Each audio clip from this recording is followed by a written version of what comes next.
Саламатсыздарбы менин сүйүктүү окуучуларым? Саламатсызбы. Маанайларыңар жакшыбы? Эң жакшы. Азаматсыңар.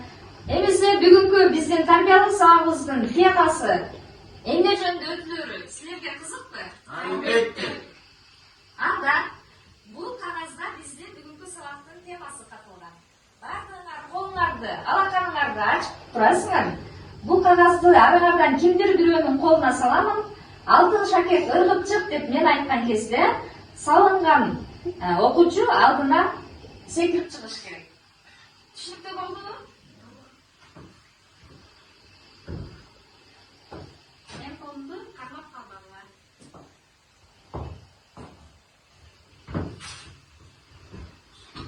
Алтын шакек ыргып чык. Азаматсың биздин Оксана кызыбызда бүгүнкү тарбиялык сабагыбыздын темасы. Окуп койсоң. Кыргыз элинин майыркы улуттук оюндары. Көрдүңөрбү балдар? Мен эмне себептен бул оюнду силерге ойноттум. Аталышы эмне бул оюндун? Алтын шакек же болбосо шакек салмай деп аталат. Бул кандай оюнга кирет? Кимдин оюну? Кыргыздардын улуттук оюну оюнуна кирет, Биздин тарбиялык сабагыбыздын темасы аныкталды деп ойлойм. Анда эмесе бардыгыңарга ийгилик каалоо менен бирге ушул турушуңардан мен силерди эки топко бөлүп алайын. Бул түстүү жука мойнорогуч бирден тандайсыңар.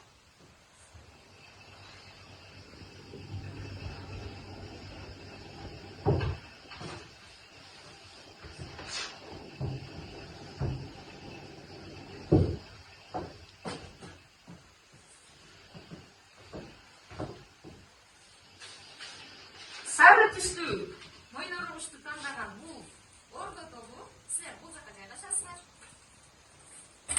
Ал эми көк түстүү мойнорогучту биз 5 таш тобу дейбиз. Силер бул жака жайгашыңар. Сабагыбыздын максаты окуучулар элдик оюндардын аттарын атай алышат жана алардын шарттарын, эрежелерин үйрөнүшөт. Кыргыздын улуттук оюндары болгон ат оюндары, чүкө оюндары, акыл оюндары жана кыймылдуу оюндарды бири-биринен айырмалай алышат. Оюндардын турмуштагы жана адамдын ден соолугунун өсүп өнүгүүсүндөгү маанисин түшүнүп, тартипке, чынчылдыкка жана сейрек болууга үйрөнүшөт.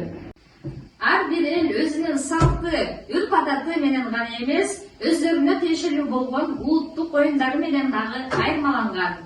Ат жалында эркен ойноп, көчүп конууга шай жаралган, жоокер элдин кулк мүнөзүнө, улуттук өзгөчөлүгүнө жараша ар кандай кыймылдуу оюндарды ойлоп табышкан.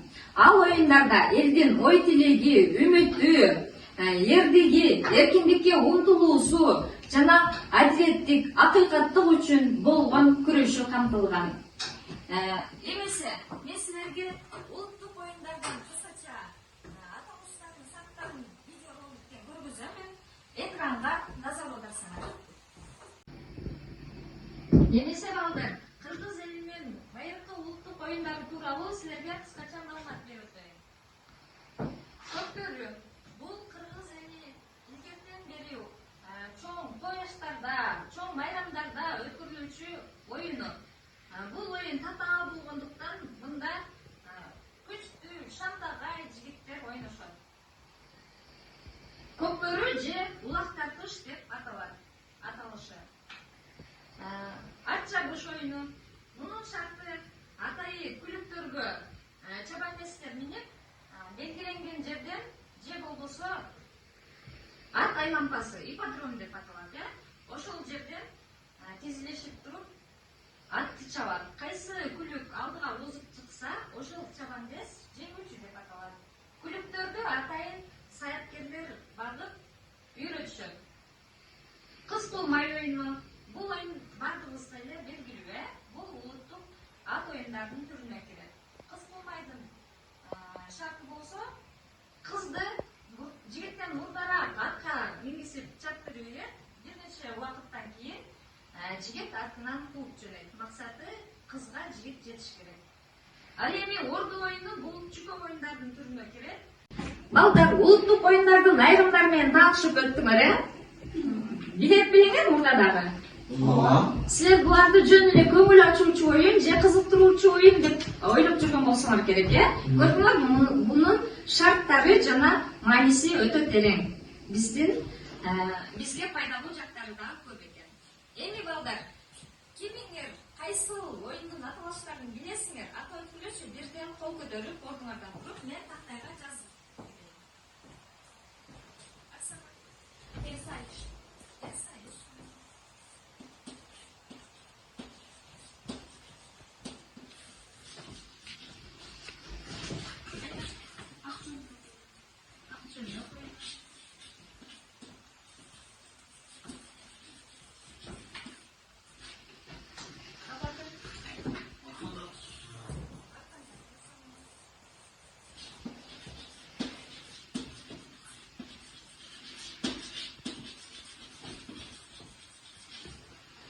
Дагы оюндар бар.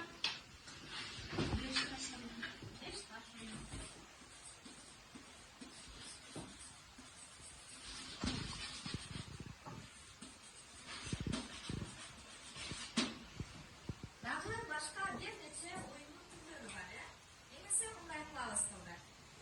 Ордо тобуна 5 таш тобуна мындай барак берели. Силер анын ичине оюндун аталыштарын, шарттарын жана маанисин түшүндүрүп өтөсүңөр. 5 таш тобуна ат оюндарын берели. Ордо тобуна кыймылдуу оюндарды жазып, таблицаны толтуруп, бүткөн топ кайсы топ бүтсө Wi-Fi дейсиңер, мен силердин бүткөнүңөрдү түшүнөм. Анан ошолсо доска ачылып жакта бересиңер. Баштайбыз. Ылдамдап бат-баттан жазасыңар. Ким көп оюндун аталышын, шарттары, мааниси менен жана ошол туура жазган болсо, мен ал топко мындай буюмду берем. Бул Кыргыздын улуттук буюму көпөр деп аталат. Упай катары силерге тартуу кыламын.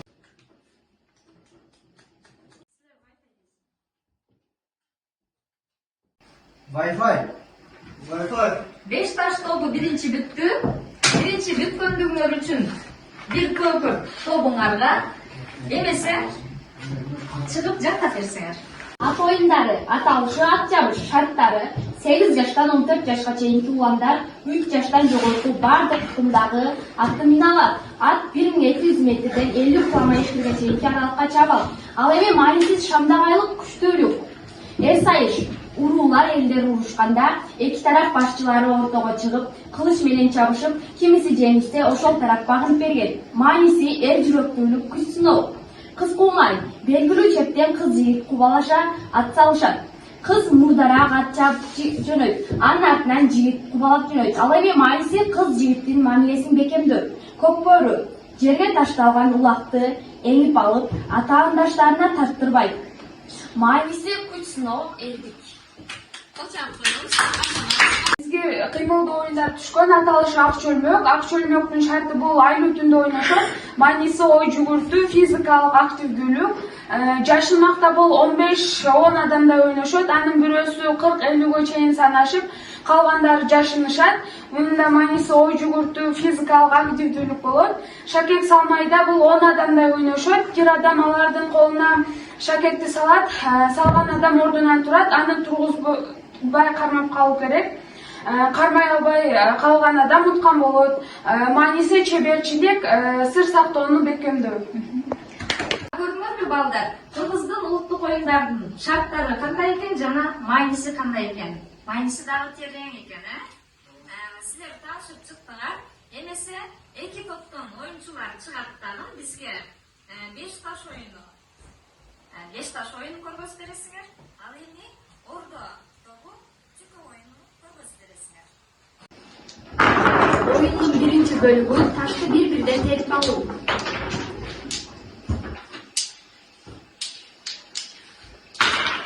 Оюндун экинчи бөлүгү ташты эки-экиден чоңойтуп алуу. Азыр бизге балдар чүкө оюнун көргөзүп берет. Белгиленген сызыктан кимиси чүкөнү ыргыта чапса, ошол утат. Kanda balдар, başla. Azamat, konuşarız. Bir çukur, öbür kadar. Nerede? Upayı yok. Bizde ınak utlu. Azamatsыңар балдар, бізге аябай қызықты ойындарды көргөзүп бердиңер жана шарттары менен түшүндүрүп қызықты ойын көргөзүп берген биздин ордо тобуна бир упай беребиз балдар үчүн. Эми балдар, биздин сабагыбыздын ушул үчүн силерге тест түзүп берген.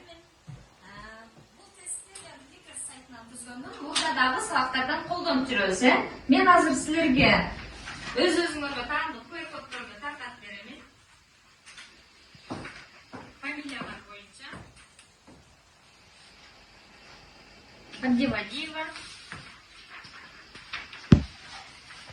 Кадырова, Жумабаева.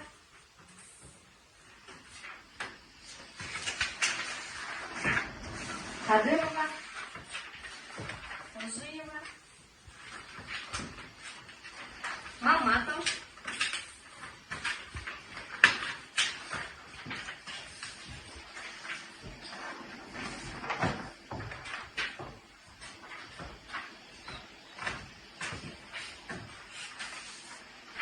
Убайдуллаев, жана Торобаева.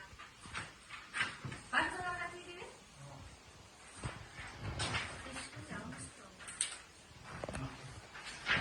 Бешинчи номер бизге Тозоева жана Маматов.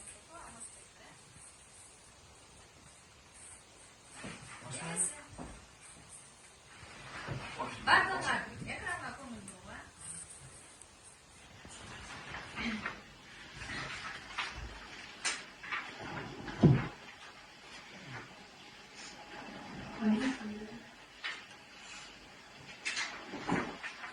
Daha bir жол түшүндүрүп өтөйүн. Бул жакта суроону берилет. Айлуу түрдө ойнолчу оюн. Силер болсо колуңарда QR-коддордун А, Б, С, Д варианттарынын кайсынысы туура болсо, ошол тарабын үстүгө өйдөгө карап мага көргөзөсүңөр.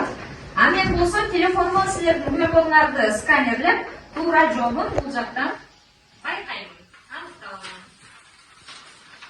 Экранга көңүл буруңар. Биринчи суроо. Сызыкты тепсеп, андан өтүп октотууга, чүкөлөрдү түздөөгө болбой турган оюн кайсыл оюн? Бардыгыңар варианттарды бийигирээк көтөрөсүңөр. Мен бул жактан сканерлеп алайын. Бийик көтөрөбүз. Каримов Азаматсың, Козуева туура жооп берди, Халмуратова, Жумабаева эң туура. Кадырова, Маматов бийигирээк көтөр.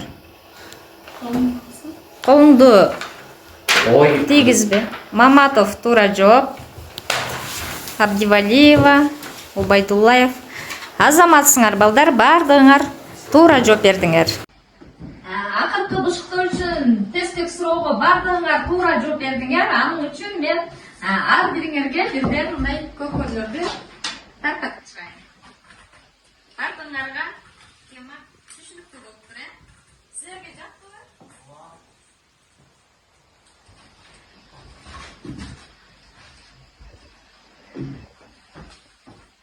Кыргыздын улуттук оюндары кандай экен? Шарттары, майниси бардыгы жөнүндө маалымат алдыңар, эми өзүңөрдүн оюңарды айтып өтсөңөр. Ордо тобунан силер бүгүнкү саатта эмнени үйрөндүңөр? Эмнеси жакты? Мага бул сабак аябай жакты. Мен билбеген оюндардан бар экен. Пайдалуу болду? Кадырова. Мен бул оюндардын байыркы улуттук оюндар экенин билбесин, азыр чын жүрөгүм менен сезип турам. Эмнени үйрөндүңөр? Бешташ тобунан сүйлөп койсоңор. Биз негизи кыргыз улуттук оюндарынан көптөгөн оюндарды, мурда билбеген оюндарды үйрөнүп алдык. Бүгүнкү оюн сабагыбызда эң көп упай топтогон көкөрлөрү көп топ бул ордо тобу болду. Куттуктайбыз. Бардык сабактарда ушундай активдүү катышып жүрөлү.